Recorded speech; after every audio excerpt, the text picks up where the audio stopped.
Salam sejahtera kepada semua guru-guru di daerah Baram. Di sini saya akan menerangkan cara pelaporan PDPR bagi tahun 2021. Untuk mengisi borang ini, kita masukkan gg.gg/PDPR SWK 2021. Ini adalah alamat tautan untuk kita isi borang pelaporan PDPR Sarawak. Tetapi kita nampak di sini, dia tidak bagi saya borang. Dia kata, you need permission. Kenapa? Rupa-rupanya saya bukan guna MOE ID. Di sini nampak ada Gmail. Saya sedang guna Gmail. Maka saya perlu tukar kepada email. Saya tukar domain di sini ya. Saya tukar domain menjadikan dia adalah moedl.edu.my. Mesti guna ID MOE baru kita dapat masuk. Sekali lagi kita masukkan address gg.gg PDPR SWK 2021. Kita masuk sebab sekarang saya guna MOEDL kan. Baru saya dapat masuk ke dalam borang ini ya. Di sini sila perhatikan. Selepas kita masuk ke dalam borang ini, sila baca di sini ya. Pastikan ID delima yang terpapar di bawah adalah ID milik anda. Mesti milik anda ya. Contohnya di sini, TPD-Y.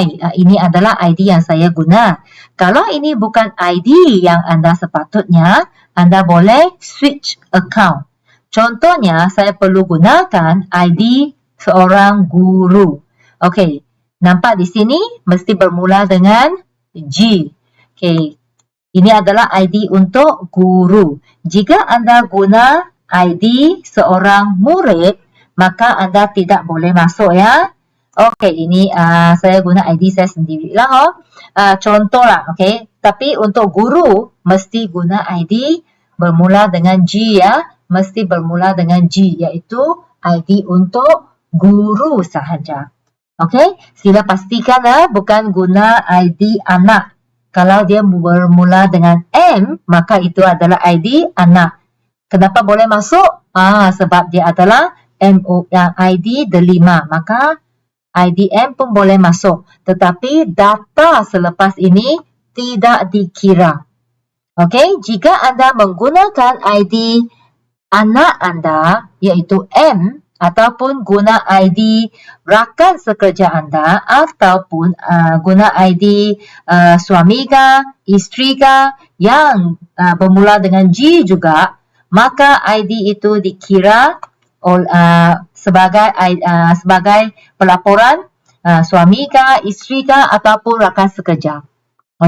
Ingat mesti guna ID sendiri. Mesti pastikan itu ID sendiri. Baru dikira cikgu ada isi pelaporan.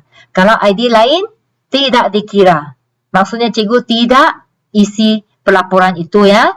Kalau tidak betul, sila switch account. Switch account. So, ini berkaitan dengan ID. Seterusnya soalan pertama.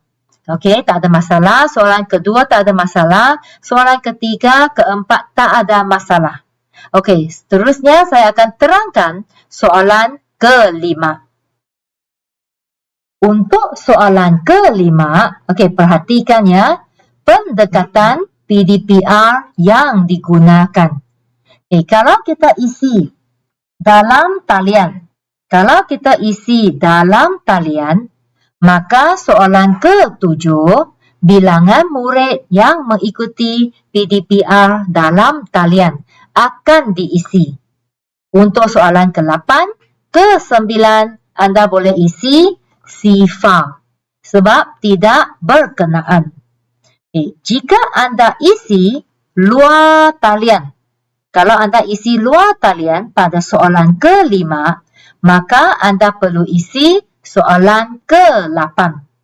Bilangan murid yang mengikuti PDPR luar talian. Boleh faham? Maksudnya dalam talian sifar dengan offside pun sifar. Okey? Kalau anda isi gabungan dalam talian dan luar talian, maka anda perlu isi nombor 7 dengan nombor 8. Okey? Contohnya, saya ada 20 orang murid dalam kelas. Antaranya ada 15 orang murid dalam talian. Maka saya isi di sini 15 orang murid dalam talian dan 5 orang luar talian. Okay, boleh jelas? Kalau saya isi gabungan, maknanya sini 15, sini 5. Okey? Dan offside, isi offside lah. Kalau anda isi offside, maksudnya soalan ke-7 dan ke-8 tidak perlu isi. Bukan tidak perlu isi perlu isi sifar kerana tidak berkenaan. Seterusnya soalan ke-6 tiada masalah. Kemudian soalan 10. Okey, untuk soalan 10, bilangan murid yang tidak mengikuti PDPR bermakna murid itu tidak mengikuti sama ada secara dalam talian, secara luar talian, ataupun secara offside.